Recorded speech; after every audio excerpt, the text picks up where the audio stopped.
Shalom saudaraku semua yang dikasihi Tuhan Yesus Kristus. Selamat berjumpa lagi dalam renungan hari ini.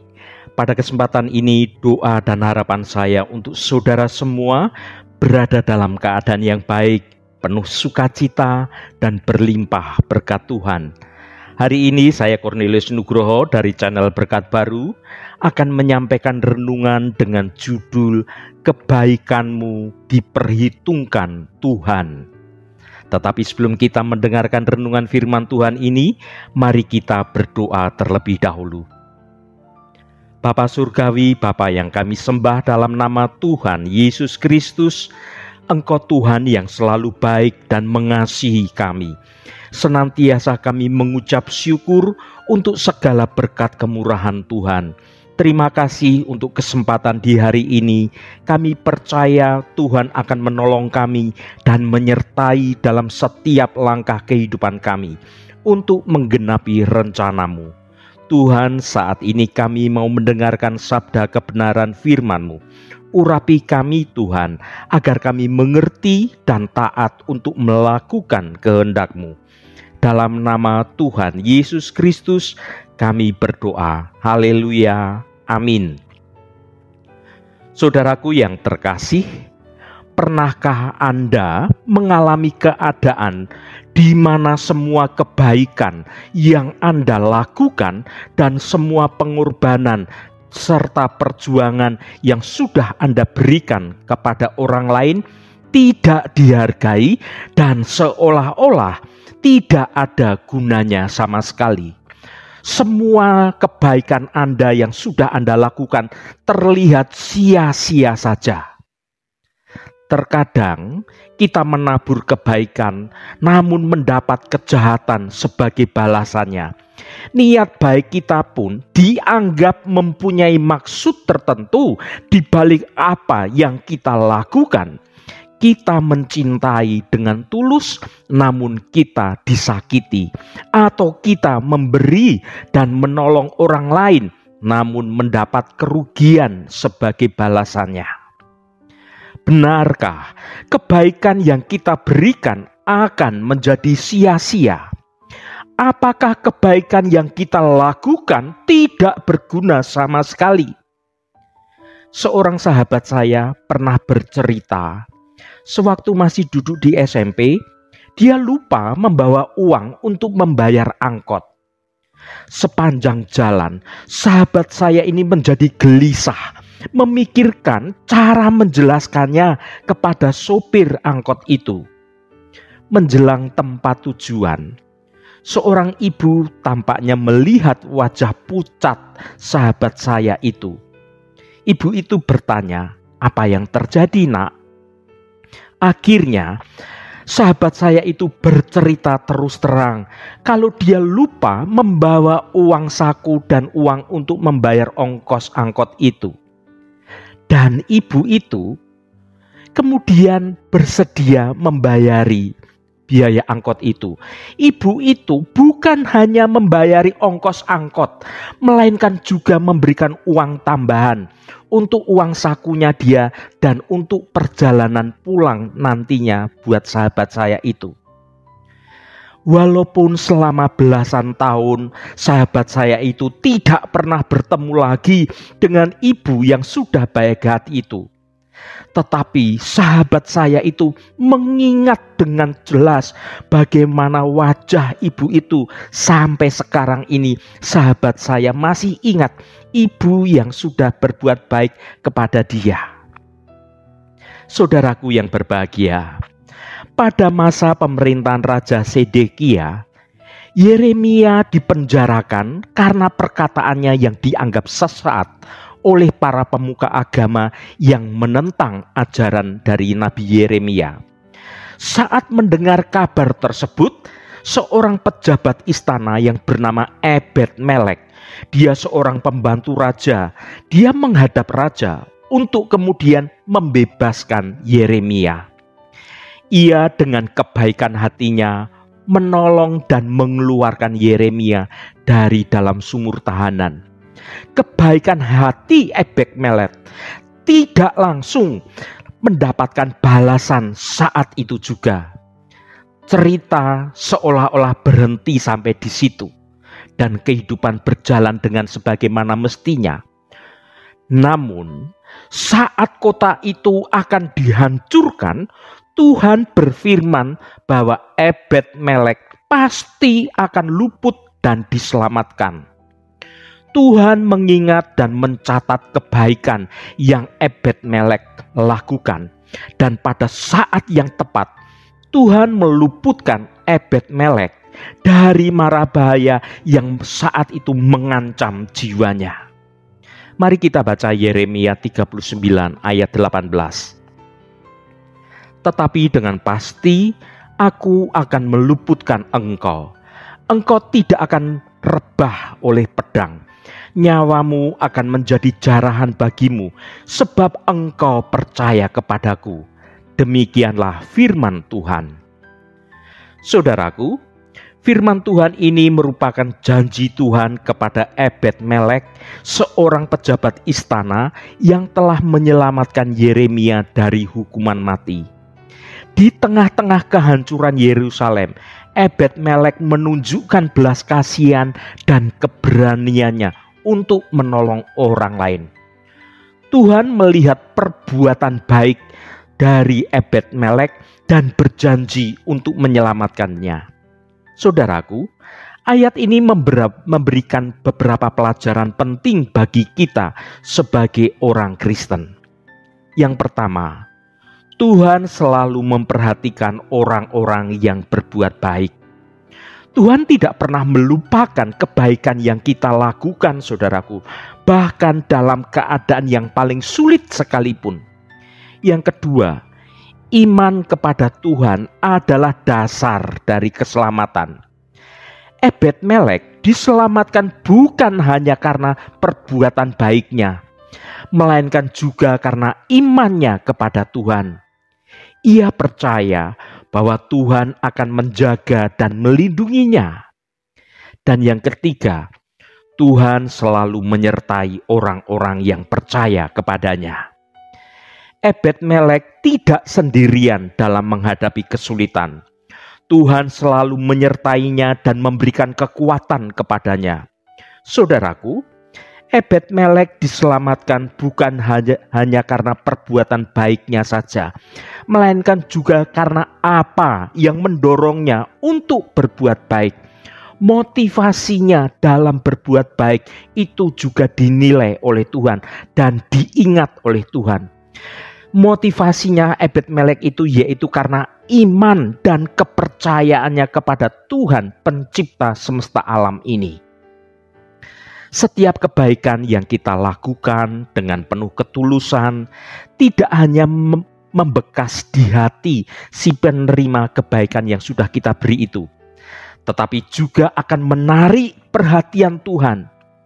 Tuhan sangat tertarik pada setiap anak-anaknya yang melakukan kebaikan dengan ketulusan hati, kebaikan tanpa pamrih apapun juga. Dia orang-orang yang melakukan kebaikan karena mengikuti perintah Tuhan, itulah yang menarik perhatian Tuhan. Mata Tuhan tertuju pada anak-anaknya yang melakukan kebaikan dengan ketulusan hati. Setialah dalam melakukan kebaikan, saudaraku, meskipun itu hal kecil sekalipun. Tuhan akan memperhitungkannya, akan melimpahkan berkat yang lebih besar lagi kepada engkau. Saudaraku yang diberkati Tuhan, pada waktu kita memasukkan sebuah baterai ke dalam sebuah jam dinding, maka sejak baterai itu kita masukkan, jam dinding itu mulai bekerja menjalankan tugasnya. Detik demi detik, menit demi menit, jam demi jam, ia terus bekerja dan bekerja sampai baterai itu habis.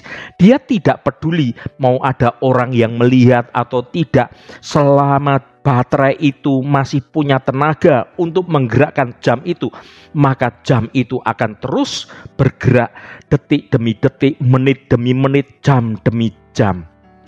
Jam dinding itu bekerja tanpa pamrih, dilihat orang atau tidak, ia tetap berdenting. Dihargai orang atau tidak, jam itu tetap berputar. Walau tak seorang pun mengucapkan terima kasih, maka jam itu masih tetap bekerja dan tetap berbuat baik. Berbuat baik adalah sebuah kesempatan, saudaraku. Tetapi sayangnya banyak anak-anak Tuhan tidak berbuat baik, tidak mau berbuat baik, tidak melakukan perbuatan baik dengan tulus hati. Hal ini bisa dikarenakan karena terlalu sering dikecewakan. Apalagi ketika perbuatan baik yang dilakukannya itu seringkali tidak mendapatkan respon atau balasan seperti yang ia harapkan. Maka orang mulai merasa bosan berbuat baik. Banyak orang mulai berpikir 1000 kali untuk berbuat baik dan akhirnya orang-orang banyak yang berhenti untuk melanjutkan perbuatan baik tersebut. Pertanyaannya adalah, apakah lantas kita memilih untuk tidak berbuat baik kepada orang lain? Tentu jawabannya adalah tidak, saudaraku. Kita harus terus berbuat baik. Kita diciptakan Allah untuk terus berbuat baik, supaya kita hidup di dalam kebenaran Tuhan. Karena berbuat baik adalah perintah Tuhan bagi kita semua.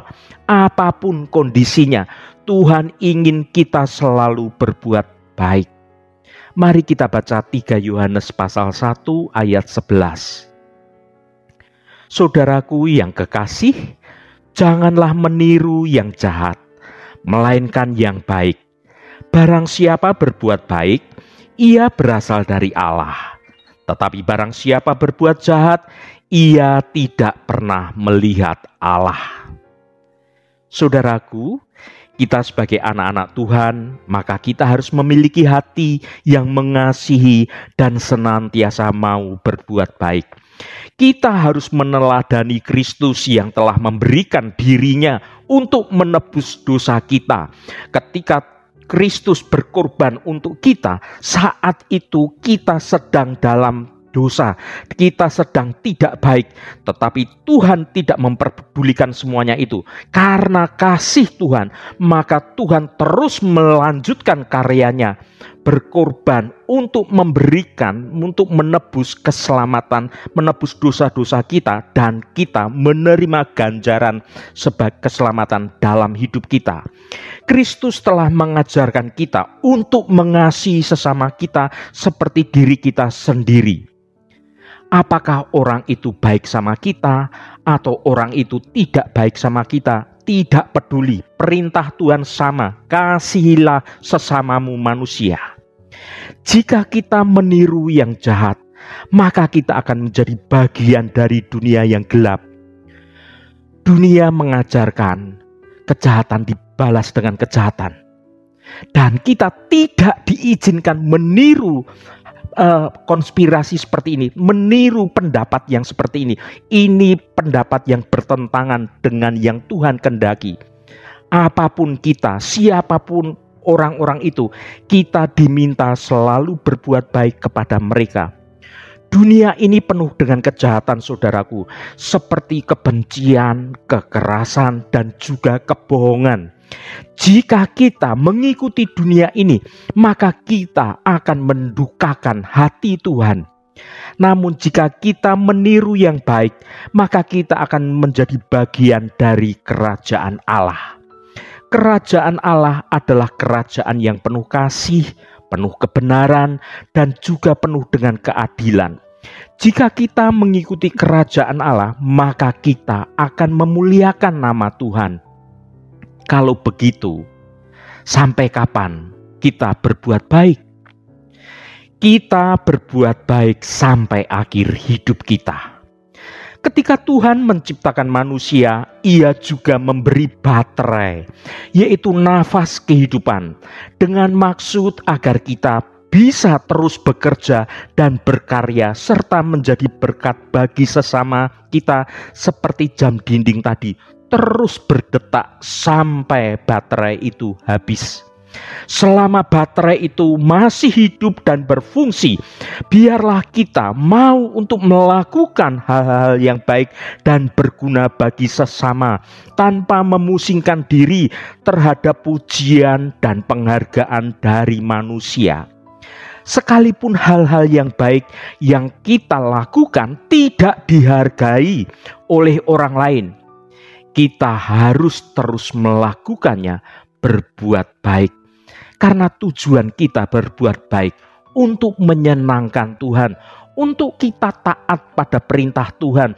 Tuhan memerintahkan kepada kita untuk terus berbuat baik. Jadi kalau engkau berbuat baik, motivasimu harus benar. Motivasimu adalah berbuat baik karena kita mengasihi Tuhan, berbuat baik karena kita ingin taat pada perintah Tuhan. Karena itu saudaraku, mengertilah, Tuhan tidak pernah tutup mata pada anak-anaknya yang berbuat baik dengan motivasi yang benar, dengan tulus hati. Dia, Tuhan, akan menghargai dan memberikan kita upah kepada orang-orang yang dengan setia menjalankan tugas dan panggilannya dengan sebaik-baiknya. Jadi tidak ada istilah rugi atau buntung ketika kita melakukan perbuatan baik kepada orang lain. Sebab pada saatnya kita akan menuai. Haleluya, Tuhan memberkati kita semua. Mari kita tutup renungan ini dengan berdoa.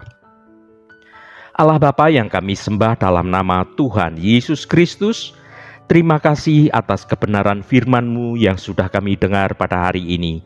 Tuhan Allah Bapa kami yang di surga, puji syukur kami panjatkan kepadamu atas segala kebaikan yang telah Kau berikan kepada kami. Engkau adalah Allah yang penuh kasih, yang selalu mengasihi dan memberkati umat-Mu. Tuhan, dalam firman-Mu, Engkau telah mengajarkan kepada kami untuk selalu berbuat baik kepada sesama. Engkau berkata, berbuatlah baik kepada orang yang membencimu dan doakanlah orang yang menganiaya kamu. Tuhan, kami menyadari bahwa ini tidak mudah untuk selalu berbuat baik kepada orang lain, terutama kepada orang yang menyakiti. Namun kami percaya bahwa dengan pertolongan-Mu Tuhan, kami dapat melakukannya. Tuhan, kami berdoa agar Engkau memberkati orang-orang yang selalu berbuat baik kepada sesama.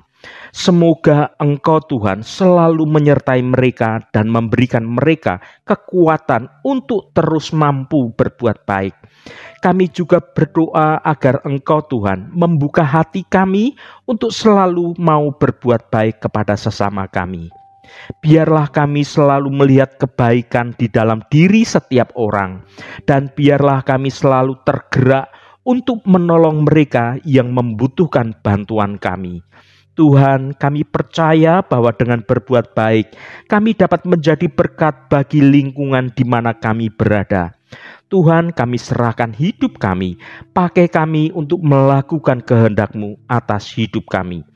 Biarlah di sepanjang hidup kami boleh memuliakan nama Tuhan di tempat kami bekerja, di tempat kami belajar, di tempat kami beraktivitas, dimanapun kami berada. Biar kami memakai hidup kami untuk memuliakan nama Tuhan saja. Biarlah karena pertolongan Roh Kudus, maka dosa tidak berkuasa lagi atas hidup kami, segala kenajisan, percabulan, amarah, kepahitan, dendam, dan apapun dosa-dosa lainnya.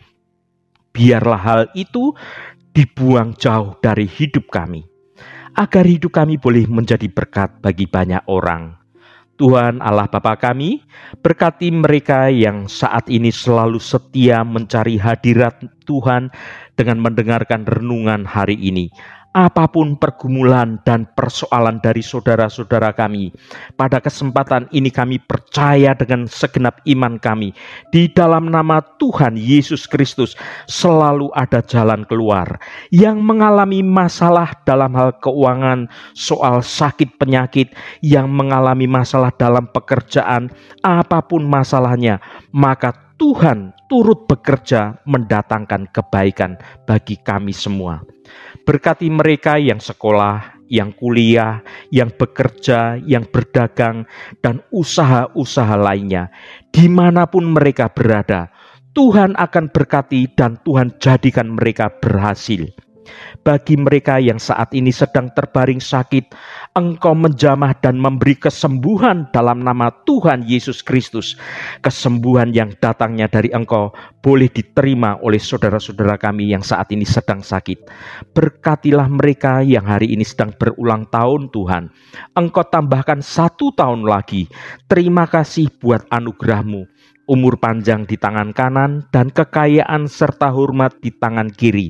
Berkat Tuhan mengalir bagi setiap mereka yang hari ini sedang berulang tahun. Juga bagi setiap kami Tuhan, kami percaya berkat-berkat-Mu tersedia bagi kami semuanya. Terima kasih Tuhan, segala hormat, pujian, dan ucapan syukur hanya bagi nama-Mu yang kudus. Saudaraku, mari kita berdoa Bapa kami. Bapa kami yang ada di surga, dikuduskanlah nama-Mu, datanglah kerajaan-Mu, jadilah kehendak-Mu di bumi seperti di surga. Berikanlah kami pada hari ini makanan kami yang secukupnya, dan ampunilah kami akan kesalahan kami, seperti kami juga mengampuni orang yang bersalah kepada kami. Dan janganlah membawa kami ke dalam pencobaan, tetapi lepaskanlah kami daripada yang jahat.